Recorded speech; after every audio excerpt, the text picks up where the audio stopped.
The Miami Dolphins are a hot mess, and not the kind you watch with popcorn because you know it's temporary chaos before the rise. No, this is the kind that lingers, that sits heavy, the kind that feels like it's only just beginning to spiral further. You look at this team, this offseason, and you ask yourself, what exactly are they doing? Tyreek Hill?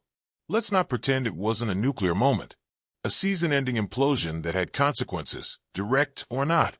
And just when the dust should have been settling, he gets tangled in headlines again, not because he burned a defense or danced in the end zone, but for all the wrong reasons.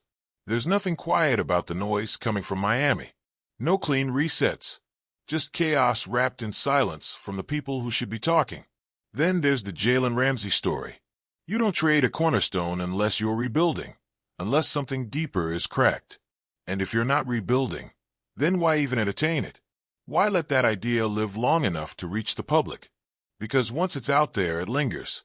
It plants doubt. And if Ramsey's name was genuinely floated, even briefly, what does that say about what they're prioritizing? Or worse, what they're panicking about? Meanwhile, the front office? They've made moves, sure. They always do. But signing cheap free agents after missing out on players like Calais Campbell? It doesn't inspire anything. Not confidence, not excitement, not even curiosity.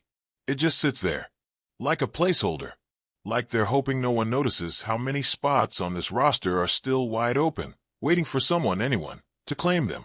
2 starting cornerbacks. Not depth pieces. Starters. Guys who are supposed to hold down the edge against some of the fastest, smartest receivers in the league. Need a safety too. A real one.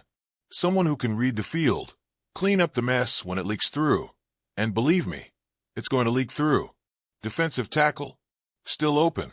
That middle of the line, the heart of your defense, empty. You can almost hear it echo. Then you shift to offense. There's a hole at guard that no one's pretending to have filled. No camp competition. No wait-and-see project. Just space. Just silence. Depth. Don't even get started. Across the defensive line, in the secondary, it's paper thin. One injury, one misstep, and suddenly we're watching practice squad players trying to hold back Josh Allen or Joe Burrow. You can't scheme around a black hole. And right now, this team is orbiting a few. So what's the plan? The draft, of course. It has to be. Because there's nothing else. The first wave of free agency is over. The veterans with real impact have been picked clean. The Dolphins sit with 10 draft picks, which sounds like a lot, until you realize only 3 of them are within reach of meaningful starters. Picks 13, 48, and then, way down, 98.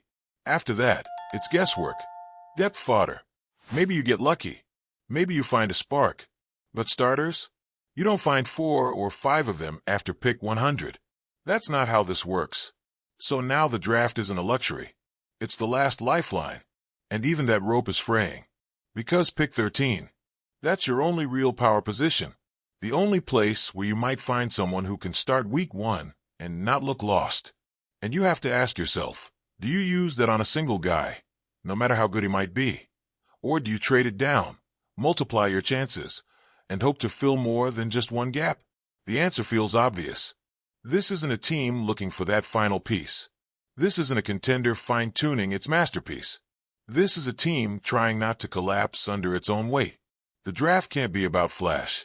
It can't be about names. It has to be about numbers, volume, bodies. Because this roster doesn't need polish. It needs foundation. But that's the problem, isn't it? The front office talks like they're still in win-now mode. They draft like they're one move away. But the field says otherwise. The locker room whispers otherwise. And the fans, they feel it. The disconnect. The tension. Like everyone's pretending things are stable while the whole thing tilts. If you're Chris Greer, you're staring at this board and you know. You don't have the luxury of patience. You need contributors. Not redshirt rookies. Not projects. Players who can step in and stop the bleeding. But to do that, you probably need more picks in that top 75 range. Which means trading down. Which means risking the wrath of a fan base that's already on edge. Because every move now feels like it's teetering between brilliant and blind. Do they have the guts to move back? To say, We need more than we thought, and we can't fix it with one pick. Or do they double down, take a swing at pick 13, and pray it's a home run? Do they reach for a guard, a defensive tackle, a corner? All of them are needs. All of them have value. None of them are sure bets at 13. So what do you do?